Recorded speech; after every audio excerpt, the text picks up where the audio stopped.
Hi beauties. చాలామందికి పూలు ఎలా మాల కట్టాలో తెలియదు కదా. అలాంటి వాళ్ళ కోసం సింపుల్గా ఒక ట్రిక్ చూపిస్తున్నాను చూడండి.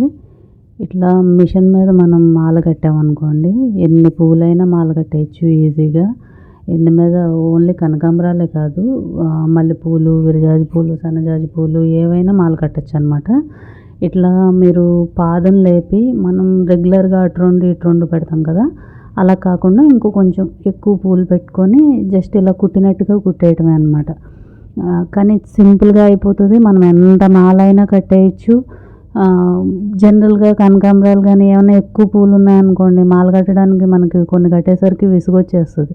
ఇట్లా కడితే చాలా ఈజీగా అయిపోతాయి అన్నమాట. ఇలా ఒకసారి ట్రై చేసి చూడండి. చాలా ఈజీగా కట్టేయచ్చు మనం మాల.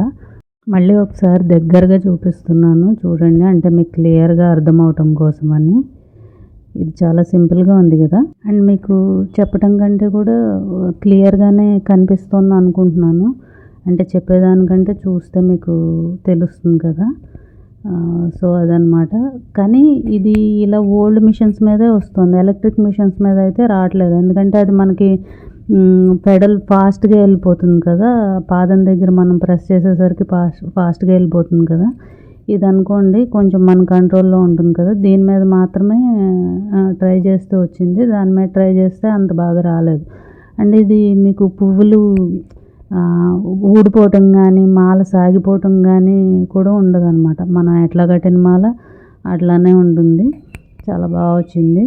మీరు కూడా చూసి ట్రై చేసి ఎలా వచ్చిందన్నది నాకు కామెంట్ సెక్షన్లో చెప్పండి. అది ఈరోజు వీడియో. ఈ ఐడియా కనుక మీకు నచ్చితే లైక్ చేసి, షేర్ చేసి, సబ్స్క్రైబ్ చేసుకోవటం మాత్రం మర్చిపోకండి. Thank you.